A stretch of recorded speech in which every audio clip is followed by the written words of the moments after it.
এ বাবা, আমি তারা সব পুলিশের কাছে দিয়ে দেবো। দা এ মা,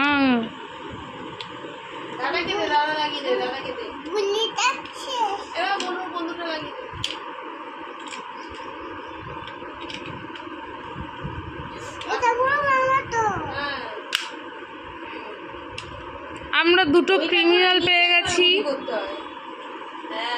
এই যে আমরা দুটো ক্রিমিনাল পেয়েছি, আমরা এদেরকে থানায় দেবো।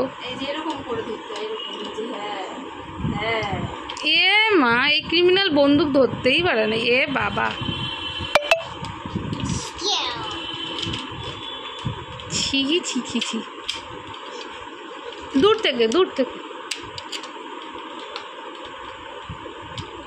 এ মা, দাঁড়া, আমি তোদের কাছে পুলিশে দিয়ে দেবো। তোরা আমাকে গুলি করছিস তো, আমি পুলিশের কাছে তোদেরকে দিয়ে দেবো। পুলিশের কাছে এর থেকেও অনেক বড় বড় বন্দুক আছে, ওরা তোদেরকে নিয়ে চলে যাবে, থানায় নিয়ে যাবে, নিয়ে গিয়ে দুম দুম করে পিটাবে, দুম দুম করে। ঠিক হবে।